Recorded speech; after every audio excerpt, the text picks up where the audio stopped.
Hi guys, and welcome back to the Movement to Love. Today I'm going to talk to you a little bit about leveling up emotionally and energetically. So thank you for joining me, and I'm glad that love has guided you here.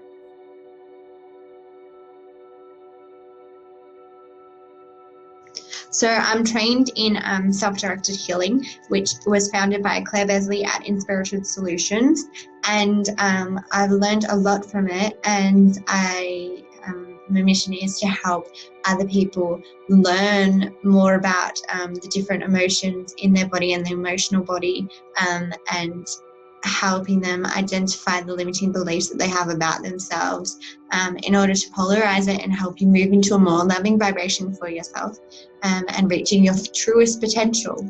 And it's also helpful if you'd like to go to www.movementtolove.com/writings, and you can purchase the books there, The Movement to Love, The Catastrophe of the Conditioned Mind, The Channelings of the Soul, and Reading Between the Signs.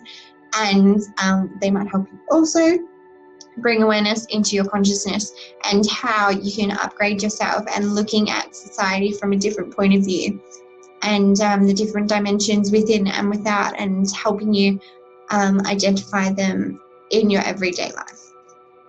And so leveling up emotionally, you have an emotional body whereby you have emotional attachments towards each of your kind of events in life, no matter what it is. So you could have anything from your first day of school all the way through to literally anything. It's all packed in there in your subconscious mind, and building up and programming yourself, because you remember it all, maybe not on a conscious level, but you remember it all. And all of a sudden you might be driving in the car or something, you get a flash of an event that had happened maybe 10 years ago, 5 years ago, or something like this, and you have that emotion come over you, and that is your subconscious bringing into your conscious awareness in order for you to understand the emotions that are attached to those events and to feel that emotion and pass that emotion through. And so this is all about leveling up emotionally, understanding your emotions and not being in a society whereby you suppress all those emotions and don't express them. So it's important to build a culture whereby we're all expressing our emotions and understanding each other's emotions. They talk about this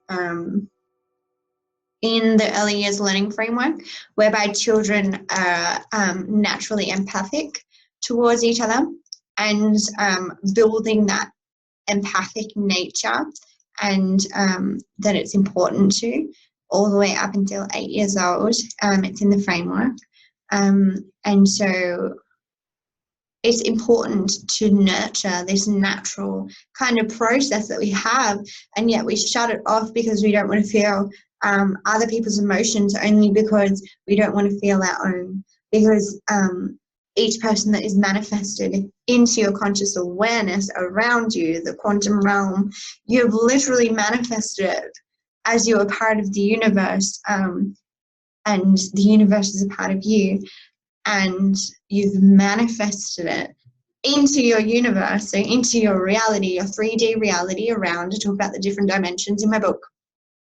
You've literally manifested it in order to project that belief system and emotions attached to that belief system in order to trigger you on some level, so that you can express that emotion inside.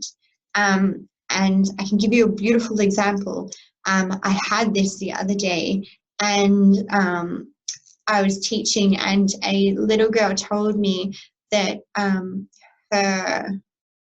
won't express it too much, but someone close to her had put her on a diet in order to fit into a dress, and she had a belief system now that she was fat, and this little girl was only 11, and it made me very angry inside, and very upset, and being able to empathize with her on some degree. And no, my mum never put me on a diet, but you're able to empathize with that from society and from the way in which girls in particular and women and even men now, in order to be the bulk alpha male, is programmed in society to look a certain way. And so it's pretty much that programming of that you're not good enough and you don't want to be who you are. And so in order to, so I went home and I cleared that all myself once she had triggered that. And so it's important to identify where someone triggers you and why they trigger it in you, and how it has triggered you on a certain degree. And you might not ever even see the person again, or you might be close to the person.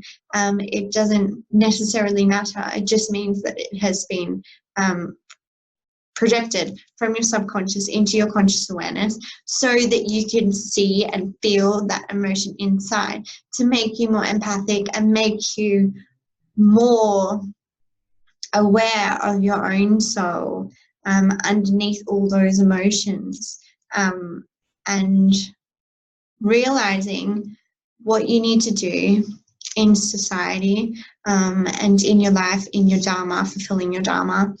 And so in leveling up your emotions, it's always in leveling up. Once you've gone to school, you can realize that once you have knowledge of something and knowledge of self, it can be projected into your life now. So when I say leveling up, it just means having knowledge of what's inside of you and what's been triggering you, rather than shutting it off.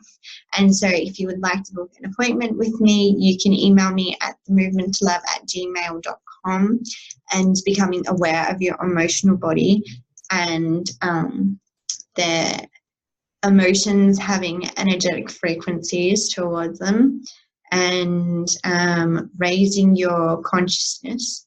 And I'll go into that in another video as well. And yes, otherwise you can even see this in the chapter in The Movement to Love, The Emotional Landscape, and it tells you all about the emotions around you and coming into a more loving vibration for yourself. And so you can go to www.themovementtolove.com/writing, and you can look at the books there and purchase them. And otherwise you can like us on Facebook at The Movement to Love, or Instagram, The Movement to Love. You can like and subscribe to this. Comment below if you would like. And thank you, and may love guide you always and forever back home to yourself.